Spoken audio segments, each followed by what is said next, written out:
I want to talk about a fence. I know, a fence. Not exactly the most exciting thing in the world. But this one has been bugging me, and I think once I explain it, it'll bug you too. Out in the Mojave, east of Barstow and south of the old Mojave Road corridor, there's a fence. Wooden posts, barbed wire, standard ranch fencing, the kind you see all over the rural West. Nothing special about the construction, nothing unusual about the materials. What's unusual is everything else about it. It runs for roughly 12 miles in a mostly straight line across open desert, and on either side of it, there's nothing. No ranch, no cattle, no property line that shows up in any county records I've been able to find, no homestead, no structure, no foundation, nothing that would explain why someone went through the considerable effort of building 12 miles of fence in the middle of nowhere. I first noticed it on satellite imagery while I was looking at something else entirely. I was tracing old mining roads in the area and I saw this line running across the desert. At first I thought it was a trail, like the ancient ones you can see in parts of the Mojave, but when I zoomed in, it was clearly a fence, posts and wire. Some sections in decent shape, some collapsed, some completely gone with just the posts remaining. And my first thought was the same thing yours probably is right now. It's a ranch fence. Someone had cattle out there at some point and fenced off their land. Simple. So I checked. San Bernardino County land records go back a long way.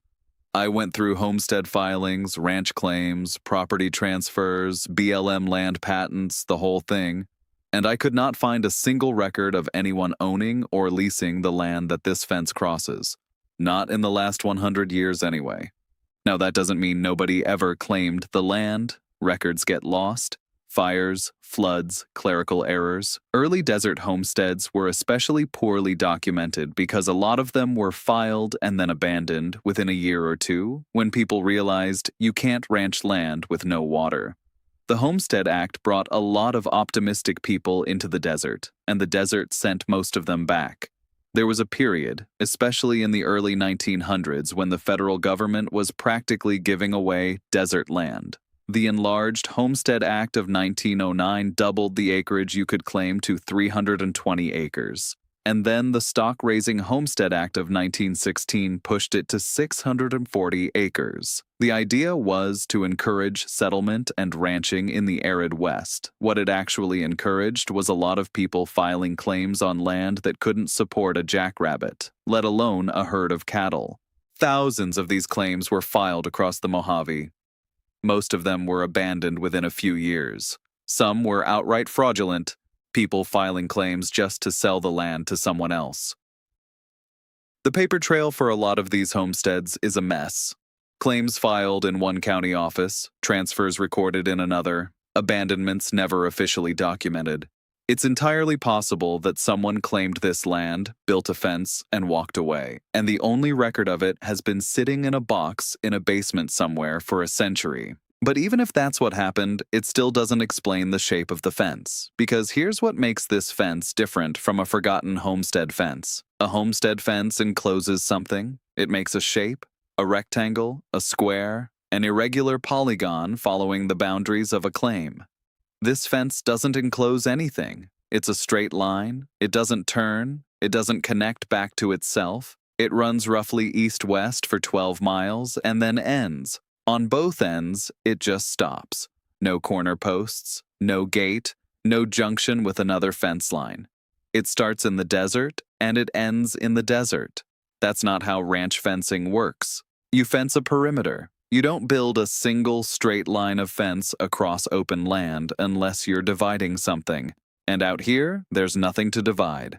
So I started looking at other possibilities. The first thing I considered was a drift fence. If you're not familiar with ranching in the open desert, a drift fence is a long fence built not to enclose cattle, but to control their movement. In open range areas where cattle roam across huge stretches of unfenced land, ranchers would build drift fences to keep herds from drifting too far in one direction, usually away from water. The idea is that the cattle hit the fence, can't go through, and turn back toward where they're supposed to be. Drift fences can be long. Some of them in the West ran for dozens of miles, and they don't enclose anything. They're just lines. So, at first glance, this fits. But drift fences are always associated with a known ranching operation. Someone built them, someone maintained them, someone had cattle in the area. I can't find any record of ranching activity in this specific part of the desert.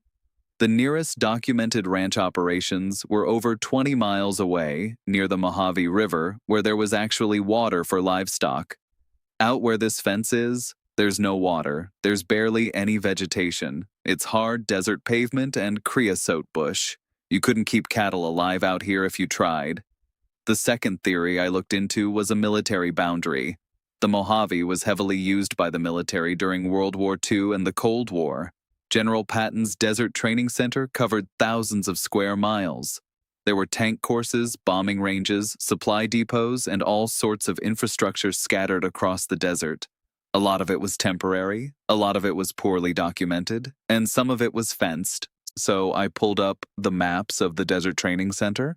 The boundaries of the various camps and training areas are fairly well documented at this point, thanks to historians who've been piecing the records together for decades. And this fence doesn't align with any of them. It's not on the boundary of any known camp. It's not along any known training route. It doesn't match any military installation I can find in the records. I also checked with the National Training Center at Fort Irwin, which is the modern military base in the area. They maintain detailed maps of their boundaries and restricted areas. This fence is well outside Fort Irwin's territory. The third possibility is one I spent a lot of time on, and it's the one I find most interesting: mining claims. In the late 1800s and early 1900s, mining claims in California were marked in various ways, sometimes with cairns, sometimes with wooden posts, sometimes with wire. The General Mining Act of 1872 required claim markers at the corners and along the boundaries of lode claims. But people being people, especially in the remote desert where nobody was checking, claim marking was sometimes creative. There were cases where miners or mining companies would string barbed wire along the boundaries of a claim or a group of claims, not to keep anything in or out, but simply to mark territory. It was easier than building cairns every 600 feet, and it was more visible.